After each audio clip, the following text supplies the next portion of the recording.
Welcome to Latitude's In Session. On today's episode, we're dissecting our top 5 scouting tactics for public land whitetail hunters. Thank you for watching. We hope you enjoyed today's show.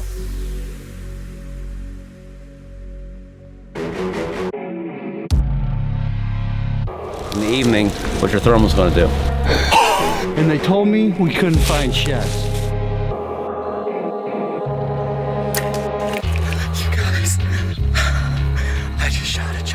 Number 5, scouting escape routes with Greg Litzing. We have a ladder stand behind us and we have a trail camera right here. And that guy is expecting movement down this point to where Greg already knows of a good buck bed. And Greg's thought process is that he's gonna work in and flank that bed.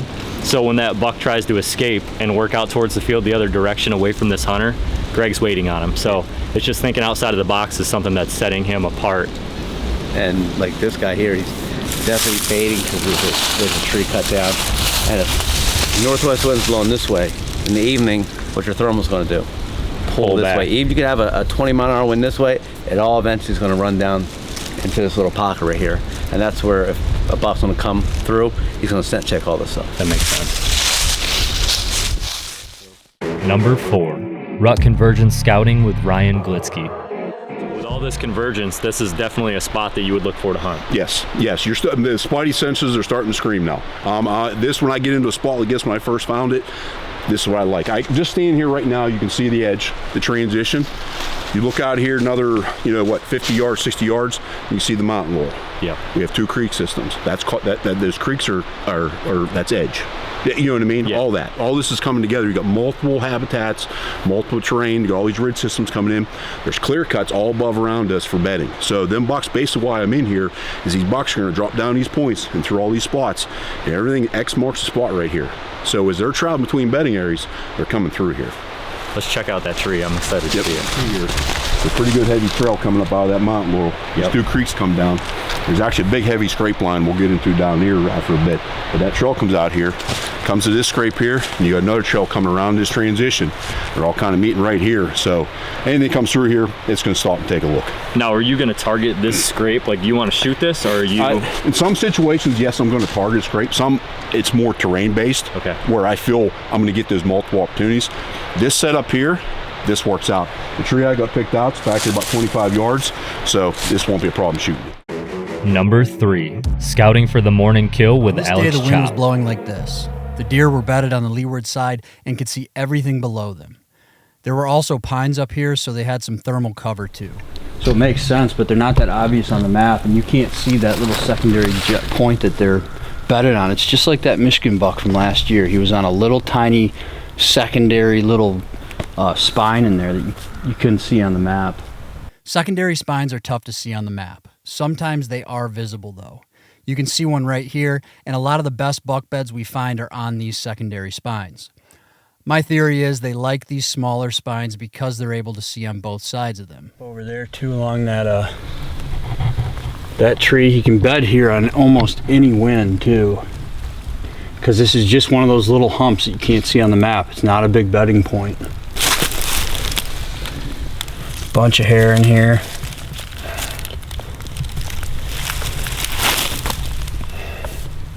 Yeah, that's a good one. This top right here is just loaded. Spine, and then the cross ridge trail. This is perfect. We gotta put a camera on here. Concentration point right here. There's this big bedding point, the one we were just on, and then this is a little tiny skinny tree line that goes out to that private alfalfa field. And so this is concentrating the deer right here big time. I actually want to get up on that point. See those pines up there? That's why I marked this spot. It's because of that top right there. Let's just go take a look up there, and we can get back down here easy if we need to. This is good to know. That's why you got to come up here. This is 100% a buck bed right here. Look how big it is. There's fresh poop in it. There's hair. But look what this deer can see. We'd never get in there. So leaves are off the trees. We'll never get in there. So we got to catch them crossing and set up on the other side. You catch them in the morning coming off this food probably. This is a good setup for them. We're gonna find another shed up here. We really liked how this top looked on the map for a few different reasons. First, you can see how there are some benches coming off the points, and this creates multiple levels of bedding. The deer can see the water below them, and it sets up perfect for the predominant wind. Number 2, targeting specific buck beds with Greg Litzinger. Got a bed, you got tracks, you have the trail we came in on. Looks like we got a trail in the back, and we have an exit trail. Good hair. And we got hair. So you've got your J hook in, and do you think he's exiting this, or do you think he's entering this? Well, when we came in, we seen all the reed pile Yeah. on the outside, so I'm assuming this is where he's coming out. So we come down this access trail right here, and he's bedded there. He exits right here. We can see a couple rubs. And we're 20 yards away from that bed. So how are you killing this deer? All right, so you can see the trail kind of split. Yeah. You got two. You got a trail here, and like a faint trail this way. And you can tell, like, we have all these reeds out here broken off. You got reeds in there. I'd want to be able to shoot into this general location, so I'm comfortable shooting 40 yards. So I would want to look at something that's over here and gives me a shot to be able to shoot at this trail here or in that little dead spot like over here. Now that's super aggressive to be able to shoot into this spot. So we're 20 yards from the bed, 40 yards this way. You're putting you at 60 yards. And you can't get up high. I mean, you'd be a stick Yeah. high, Yep. maybe 2 sticks And high. what's great about setting up, like with a saddle, because you're setting up tree you're facing tree, it gives you a little bit of movement. So if you're down low, you can get away with a little bit because you got that tree protecting you, setting up and everything like that. So getting close on a high windy day, cloudy day, you don't have to worry about thermal pull maybe too much, and you just post up over there 40 yards and really maybe 50 yards. Because I don't see him leaving this general area here outside of gray light. He's going to get up, mill around, nibble on some of this green stuff, but if he's been around the block a few times, he's not going to be all the way up there. So you're going to have to go to him. So if you don't kill him here, you're just out of the game. Yeah. If you don't really press it and get extremely aggressive. I would. That's just my style. Like I want to go in like this here. The trail splits. I can control pretty much up to this point. This is all I got. When he starts getting out there, it's like spokes on a wheel. The closer I am to the center, the more I can control it. If we start getting up this way, he might go this way. Looks like there might be a trail over there. So he goes up and goes this way. And if you're over there hoping he's going to go here, and he dips off into the reeds right there, well, all that work for nothing. Number 1, hub scrapes for early season with Jake Bush. So we just worked in off some ag fields, and the ag runs north-south. There's a bunch of eastern-facing hubs to the west side of the ag field, and we picked the second one. We're gonna go check them all, but we picked the second one to start, and we're coming up through here. We're only 50 to 70 yards from the field, and there's already a scrape in the bottom. And a lot of people would probably put a camera on that, and it's not a terrible idea, but we're gonna keep pushing in further and try to find the hub scrape. If we can find that, then we'll locate beds. But this is typically what you'll see if there's a good buck inhabiting one of these. You'll see that scrape line run down the bottom of these, and he's gonna wanna enter this ag from the lowest spot possible, not from like dropping off the ridge where he's gonna make a bunch of noise right here. So he can sneak down through here and kind of get a idea of what's going on in the ag before he pops out. So to hunt this, you could hunt that if he's daylighting here, but there's a good chance that he's making it here after dark. And that's why we're gonna push in further and try to get some intel from further up into this hub system.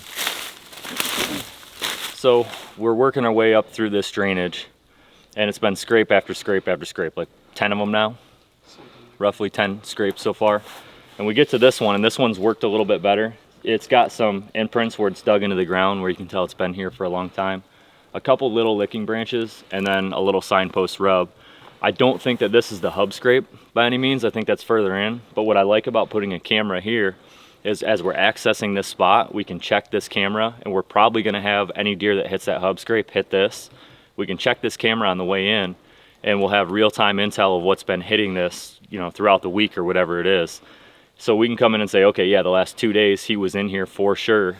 Let's work our way in. Or we can say, hey, he's not here anymore. Let's just bail out and go to the next hub and hunt that. Maybe he hopped over the backside of the ridge and he's over on that next one. So I'd rather check a camera here as opposed to check a camera exactly where we want to hunt on kill day. It's just less, you know, noise when we're actually up there where we want to set up. So we're going to plop a camera down here, and then we're going to continue in and see if there is a hub scrape, and at least mark that, and maybe even put another camera up on it. But I don't want to miss the opportunity of getting that intel as we're accessing this spot, because we're going to come right down this drainage. The wind will typically on a west be doing this, and it's going to be pushing our scent right out. So if you look up here, there's a point, and I think that he's going to be bedded somewhere around that point, and he's going to drop down, and there could be a hub scrape there, or this could be the hub scrape. It just depends, but I'm assuming bedding is right here or the backside of that bowl for a west wind.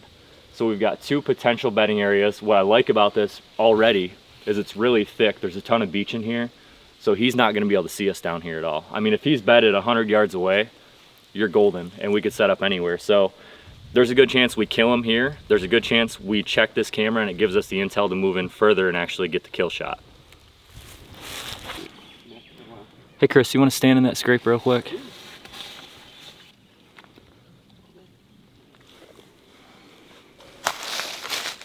That looks pretty good.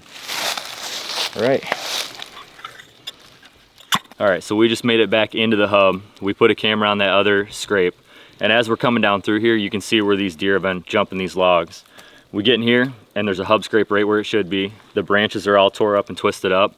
And we're gonna put a camera here as well. Reason being, he could be coming down and going to the ag field and we can catch him doing that.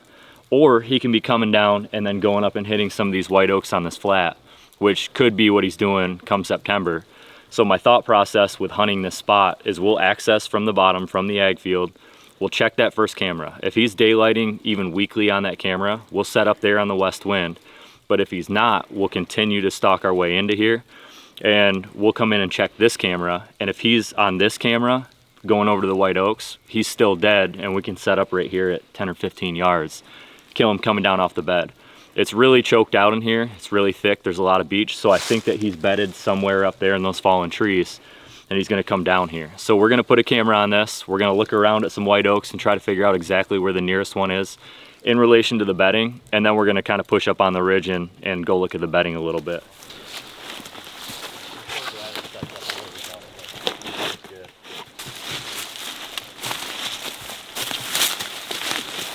So we just hung that camera down on the hub scrape below. And so we verified that there's a really good hub scrape here. And the next step for me was to verify a food source. Down in that hub, there's a big white oak. And that's gonna be pretty much the first food source that he's gonna hit when he drops down off these beds and checks that scrape. So we found a tree that we can set up in to shoot the trail leading to the ag field and to shoot that white oak. And we don't even need to check that camera. We'll just throw a sit at this. So that hub scrape's there. The next step for me is to find the trails leading to and from bedding. And generally you have an idea that they're gonna be bedded on the leeward slopes. So in this case, for a south or a west wind, we're looking at the north facing point or the east facing point. So that's exactly what we did. We walked up the hub a little bit further and we saw a trail dumping down the ridge from this north facing point that's right on the end of the hub. So now we're up here, and the whole goal of that is to identify a couple of beds, but really the biggest goal is to identify the bed that's closest to being able to see our access and our tree stand setup on the way in. And that's what we just did. We came in here and there's not a lot of cover around, so this tells me it's not a mature deer, but there's a bed right here. So I want to be in this bed about the level that the deer would be, down low. And if I look down there, right now I can barely see that bottom, but as soon as we have all the leaves and greenery again, there's no chance that that deer can hear or see us. We'll be able to access up that drainage and get set up without any sort of deer, without any deer being able to identify that we're down there at all. So I think this is a perfect setup. It sets up great for a kill sit, and we're definitely gonna hunt here early season. So we worked down this ridge just a little bit further from that satellite bed. We get right here on this little point that juts out, and here's the king's bed. So he's laying here on any sort of south or southwest wind, and he can observe this whole hub system. He's got a rub right here in the bed. And so he's laying here, he's making some rubs, and then we could see the tracks going over a log and hitting another fresh rub, and then it hits that trail that dumps down the hill. So this deer's bedded here. He's gonna get antsy and wanna hit those white oaks down there. He's gonna hop down, hit that rub, catch that trail, go down and hit the hub scrape, and we're gonna be waiting on him. Thank you for watching today's video and following along with our scouting this spring. In honor of the last in session video of the year, we're giving away a set of Latitude's Carbon SS climbing sticks. To be entered in that giveaway, all that we're asking is that you subscribe to the Latitude Outdoors YouTube, comment your name below, and what you'd like to see on in session next spring. The winner of that giveaway will be announced in the first episode of Latitude's Grit, launching at the end of June. Thanks again for watching. Good luck this fall.